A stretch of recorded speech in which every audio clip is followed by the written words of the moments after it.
Halo, gue balik lagi. Kali ini gue mau review soal match Premier League. Yang pertama gue ke Chelsea dulu. Chelsea berhasil mengalahkan Leeds skor 3-0. Di babak pertama itu 10 menit awal permainan Chelsea itu sangat fluid, passing-passingnya nyampe semua. Sampai pada akhirnya gol dari Mason Mount dari passing-passingnya Chelsea ya, dari shooting luar kotak penalti. Inilah dia Mason Mount dengan ciri khasnya shooting luar kotak penaltinya sangat terukur. Dan pada menit 20-an 24 Daniel James kena red card. Ya, apakah layak diberikan red card Daniel James? Sangat layak tentunya, karena tackle-nya dua kaki, pole sepatunya itu langsung mengarah ya ke pemain Chelsea, sehingga wasit gak ada kompromi lagi, langsung kasih kartu merah.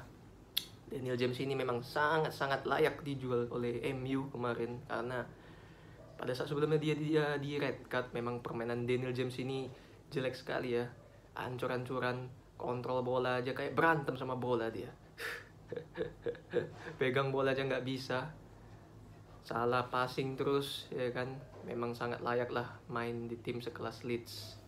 Dan setelah red card ya otomatis Chelsea terus memegang alurnya permainan ya.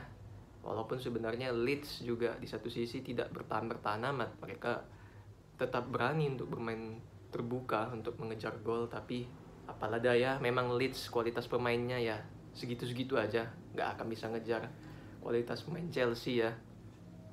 Dan Chelsea tetap sekarang berada di rank 3. Kalau gue bilang rank 3 udah fix ya untuk Chelsea. Mereka udah secure rank 3 dan ke Champions League pastinya. Dan mengenai Leeds United ini ya, apakah akan degradasi?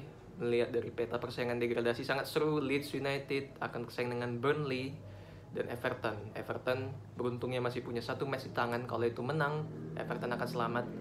Dan Leeds kalau gue bilang layak degradasi, karena memang ya dari materi pemain juga ya biasa-biasa aja, jelek. Materi pemainnya sangat jelek. Jadi memang karena kelamaan ya di tangan Marcelo Bielsa kemarin. Kelamaan di tangan Bielsa, dibantai-bantai 5-0, 7 gol, 6 gol. Sampai Jesse Marsch masuk pun mereka hampir ya nggak ada perubahan juga ya, tetap dibantai-bantai juga. Walaupun mereka juga sering mencetak gol juga, tapi ya itulah Leeds, kualitas pemainnya masih di bawah dari Everton dan Burnley kalau gue bilang, jadi layak degradasi. Jadi kita ke match satunya lagi, ada Manchester City membantai lagi, gila, 5-1 Wolves di kandangnya Wolves. Gila City ini ya, di 2 laga terakhir membantai terus, 5 gol terus ya. Ini pertanda ini Pep ini udah sangat membalas dendam dia ya, karena di Champions League ini udah fail untuk sekian kalinya, dan dia gak akan menyanyiakan chance-nya untuk menyikat Premier League ini ya. Sekarang unggul 3 poin dari Liverpool, sisa 2 match. Kalau gue bilang sih ya, City udah memeluk trofi sekarang. Kalau gue bilang tangannya City satu udah memeluk trofi, sehingga nggak akan lagi dilepas oleh City. Kalau gue bilang ya, Liverpool menang sekalipun City sapu bersih, selisih 3 poin kan. City kesandung di match sisa lawan siapa lawannya, sisa tinggal lawan West Ham ya, sama satu lagi. Kalau gue bilang sih enggak lah, karena Pep pasti udah bakal balas dendam habis nih. Di matchnya kita lihat Kevin De Bruyne mencetak quadrick, 4 gol, mengerikan sekali ya Kevin De Bruyne. Dan ya itulah dia kualitasnya. Memang key playernya itu ada di Kevin De Bruyne. And passingnya jelas, visinya sangat bagus, finishingnya juga oke. Itulah dia. Tapi sebenarnya ya dibilang Wolves, ya gimana, Wolves memang gak berdaya gitu loh. Memang karena gak berdaya, mereka incer counter. Beberapa counternya ada yang cukup membahayakan. Dan gol pertama itu ciri khas Wolves, mengejar counter attack.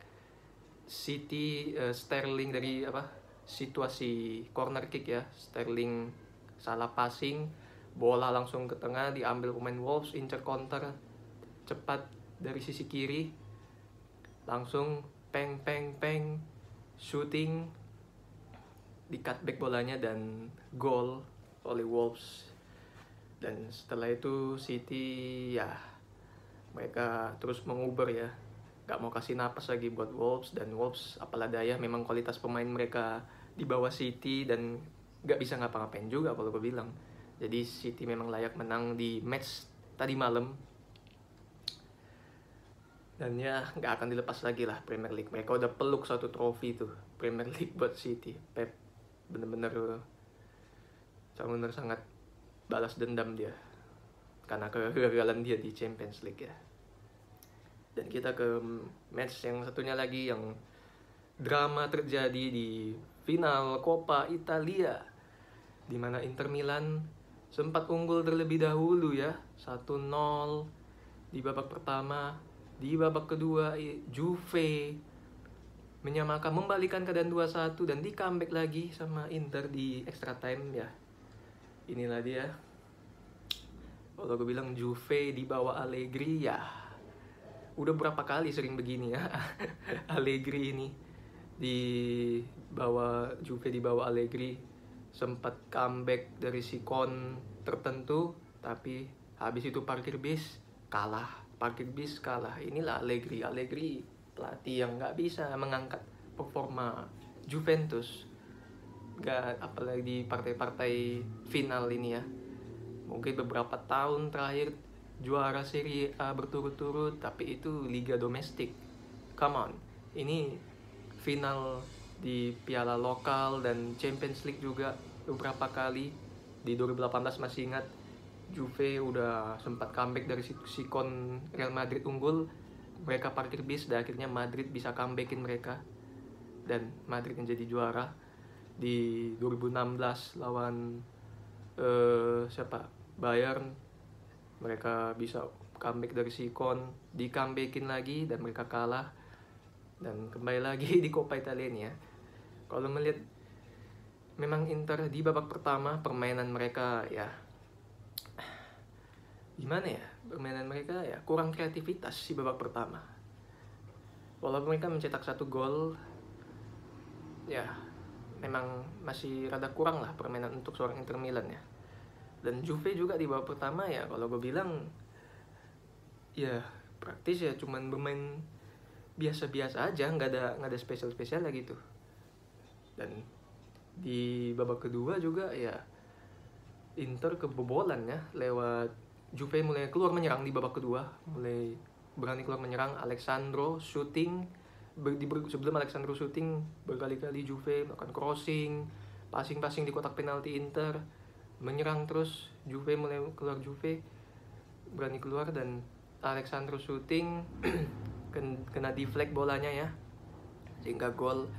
Dan gol kedua juga situasi counter, di mana Inter di counter oleh Juve. Setelahnya sebelum itu Inter dapat corner ya, counter dari sayap, bola terupas ke Vlahovic ya, one on one dengan Handanovic, sempat diblok, sempat dia caping bolanya dari Di Ambrosio, dia di shootingnya di blok, lalu dia rebound, mentalitinya baik dan berhasil gol 2-1. Dan ya setelah itu praktis Juve parkir bis bosku, dan Inter bermain lebih keluar menyerang lagi dengan mengandalkan passing-passingnya, mengandalkan serangannya, menggempur Juve dan mendapatkan akibat kerja kerasnya, mendapatkan penalti. Dan dari seorang Lautaro lagi mengkontrol bola, terus dia dijegal oleh Bonucci, dan itu layak memang penalti. Dan Hakan Çalhanoğlu eksekusi penalti sangat bagus ke pojok atas dari gawang kiper Mattia Perin, dan itu sangat sulit untuk kiper, dan gol. Terus lanjut di extra time, Inter mengejar kemenangan ya, mereka menggempur Juve, menyerang, melakukan serangan, dan lagi-lagi mendapatkan penalti ya lewat VAR ya sebelumnya, karena bola di kotak penalti Matthijs de Ligt menjegal dari seorang De Vrij ya kalau nggak salah ya. Dan setelah dicek oleh VAR ya memang layak penalti sih, soalnya kan kakinya ada nyangkut ya. Jadi, dan kali ini eksekutornya Perisic. Kembali lagi, inilah eksekusi penalti yang sangat bagus untuk seorang pemain ke pojok atas dari gawang sehingga kiper pun susah untuk menggapainya.